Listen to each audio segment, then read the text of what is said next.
counsel for the petitioners under the direct control and supervision of the House Panel of Prosecutors. We'd like to call on our first witness, Your Honors, Mr. Roderick C. Wamil. The clerk of court, through Sergeant at Arms, is directed to kindly bring and situate at the witness stand the witness of the prosecution for today, Mr. Roderick Wamil.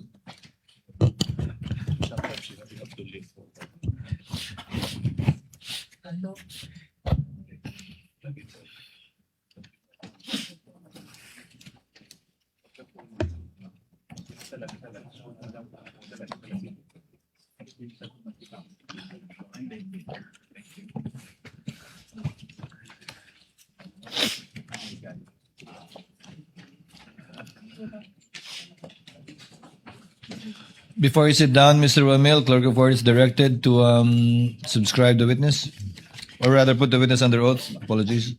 Please raise your right hand.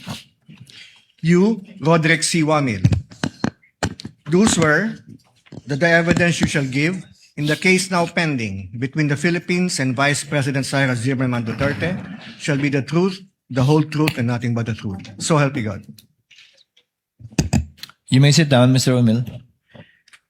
Your witness, counsel for the panel of prosecutors, Attorney Kapunan, you may proceed when you're ready with your offer. Thank you, Your Honor. But before we proceed, senators, honorable senators and presiding officer, may we flash on the screen page 2 of the pretrial order dated 29 June 2026. Please note from the screen that several admitted facts are stated in the said pretrial order. I call your attention, please, to page 2 of the pretrial order. These are the admitted facts for Article 1 on the misuse and misappropriation of confidential funds. I will not read them anymore, but I'd like to highlight certain admissions. The lady may proceed for the guidance of the senator judges. Thank you, Your Honor. As can be seen from the screen, first, the OVP, Office of the Vice President, had confidential funds in the fixed amount of 125 per quarter. The first quarter of 2023 is February 6 to March 29, 2023. For the second quarter of 2023, that is April 25 to June 30, 2023, and for the third quarter of 2023, which covers the period July 14 to September 30, 2023, fixed amounts per quarter of 125 million. You're referring to paragraph numbers 2.5, 2.6, and 2.7, counsel. Yes, Your Honor. You may proceed. Also admitted is the fact that Gina Acosta was the Office of the Vice President's Special Disbursing Officer, or SDO, in relation to the OVP's confidential funds for the fourth quarter of 2022, as well as the first, second, and third quarters of 2023, as can be seen on the screen.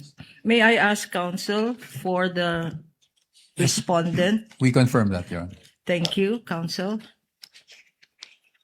Likewise, Your Honor, this honorable court presiding officer will recall that in the hearing last Wednesday, several stipulations were made by both parties, and in fact, upon the initiative of Attorney Poa, counsel for the respondent.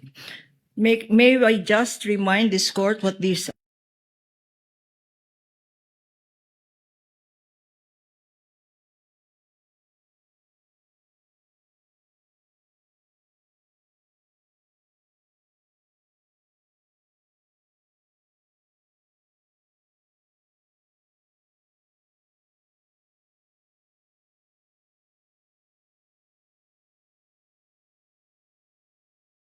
for the better appreciation of this honorable court. Both the prosecution and the respondent agreed last Wednesday's hearing to the following stipulations. First,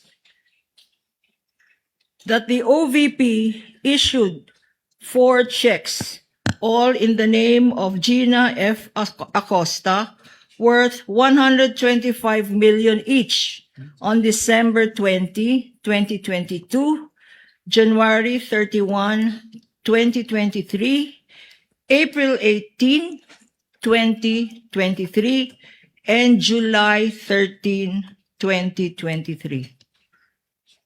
Second, that these said amounts were paid by the Philippine Treasury for the account of the Office of the Vice President.